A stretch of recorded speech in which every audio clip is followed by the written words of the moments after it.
संवाद उपनिषद श्रृंखला में आज का विषय समूह संवाद मीडिया संप्रेषण भाग 4।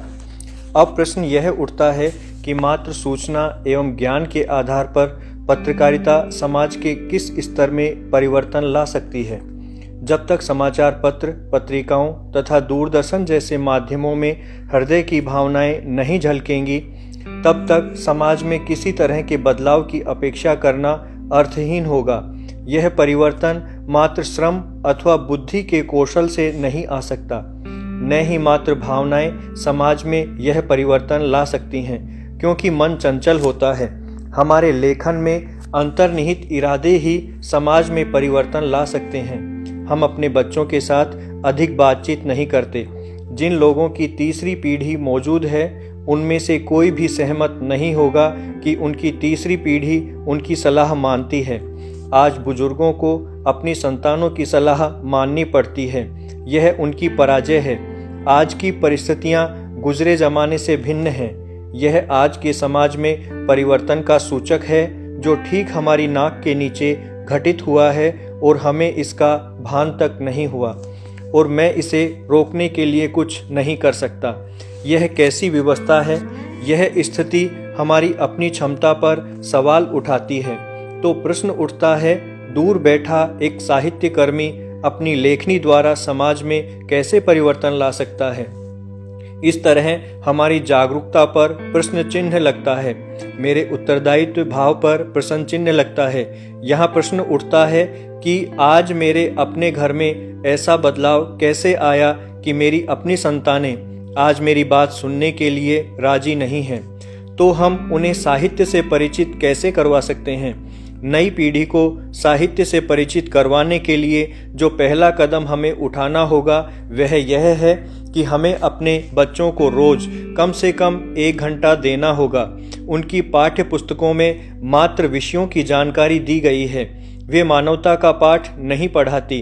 वे मानव के हृदय, भावना और संवेदनशीलता की बात नहीं करती।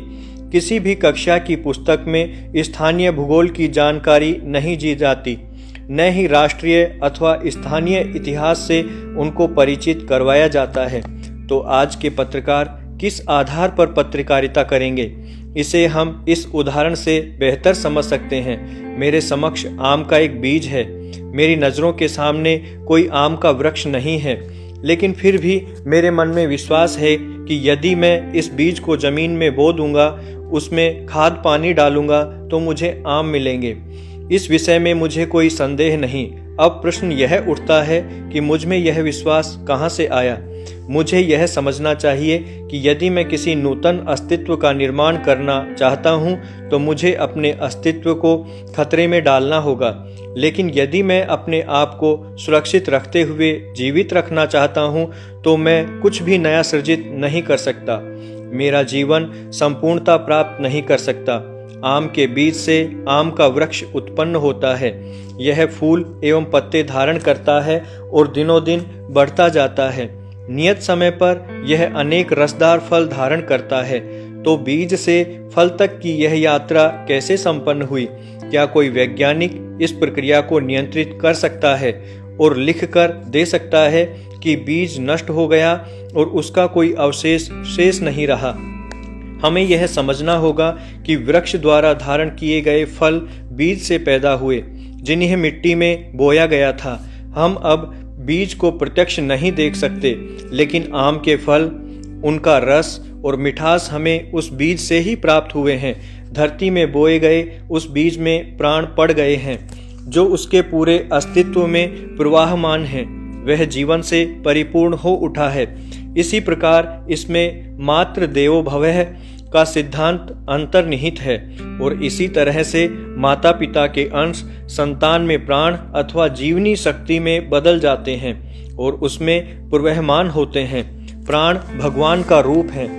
हम माता को प्रथम गुरु कहते हैं, क्योंकि मात्र माता जानती है कि किसके शरीर से उसका निर्माण हुआ है।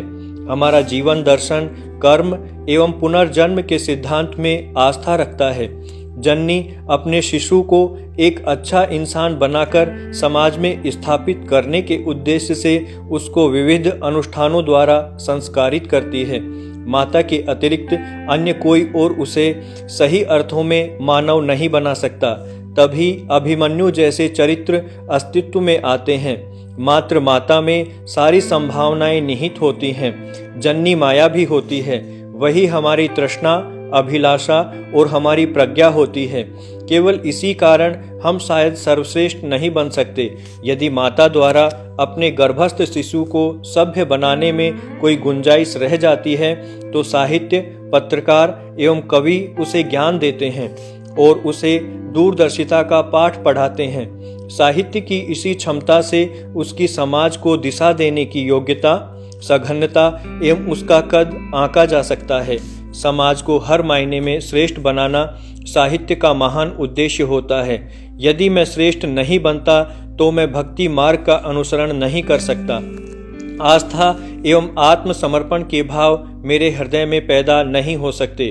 तो मुझे बताएं, मैं कैसे इन भावों की अनुभूति करूं? मात्र माया मेरे अहम भाव को नियंत्रित कर सकती है। माया अहम और मनोदशा के मध्य चंद्रमा के जरिए संतुलन कायम रख सकती है। माया हमें विवाहित जीवन जीने का मार्ग बताती है। यही हमारे जीवन में विश्वास का उदय होता है। सारे संबंधों का आधार विश्वास होता है। विवाहित जीवन में इंसान स्वयं अपने विकास का मार्ग ढूंढ लेता है। वैराग्य भाव से अनासक्ति पैदा होती है। जब मनुष्य के हृदय में वैराग्य भाव जागृत होता है तब धर्म, ज्ञान एवं ऐश्वर्य के मार्ग पर चलते हुए वह द्रुत गति से सफलता प्राप्त करता है। धर्म के पक्ष का अनुसरण किए बिना व्यक्ति ज्ञान एवं ऐश्वर्य नहीं पा सकता, न ही वह वैराग्य भाव अनुभव कर सकता है और न ही अर्थ, काम एवं मोक्ष प्राप्त कर सकता है। इन सब को पाने का धर्म ही एकमात्र आधार है। मेरे अनुसार धर्म से ही जीवन का उद्भव होता है। जीवन का उद्देश्य कुछ भी हो, धर्म की राह पर चलना आपका संकल्प होना चाहिए। आप अपने जीवन में क्या बनना चाहते हैं, क्या करना चाहते हैं, किस लक्ष्य को प्राप्त करना चाहते हैं, आपको इनका संकल्प लेना चाहिए। कर्म को धर्म के रूप में ही परिभाषित किया जा सकता है, अन्य किसी रूप में परिभाषित नहीं किया जा सकता। धार्यति इति धर्म, दो भिन्न व्यक्तियों का धर्म समान नहीं हो सकता। प्रत्येक व्यक्ति का भगवान के साथ अपना अलग ही संबंध होता है। जिस व्यक्ति का कोई लक्ष्य नहीं होता, कोई संकल्प नहीं होता, वह अपने पाने के लिए कोई मार्ग नहीं पा सकता। बिना लक्ष्य निर्धारण के उसे पता नहीं होता है कि उसे कहाँ तक पहुँचना है। इसलिए हर व्यक्ति को जीवन में अपना लक्ष्य निर्धारित करना चाहिए। बिना मंजिल के यात्रा शुरू नहीं की जा सकती और मंजिल तक अपनी यात्रा शुरू करने के लिए आपके सामने मार्ग होना चाहिए। मंजिल तक पहुंचने के लिए संकल्प के अभाव में आपके चारों ओर विकल्पों का अंबार लग जाता है। अतः आवश्यक है कि आप अपने लक्ष्य की प्राप्ति के लिए संकल्प करें। जिस दिन आप यह संकल्प करेंगे उस दिन से आपको अपने आप में एक परिवर्तन का भान होगा। लक्ष्य तक पहुंचने का संकल्प करते ही व्यक्ति की शक्ति लक्ष्य पर केंद्रित हो जाती है। परिणाम स्वरूप उसकी ताकत बढ़ जाती है और वह अपने लक्ष्य तक शीघ्रता से पहुंच सकता है।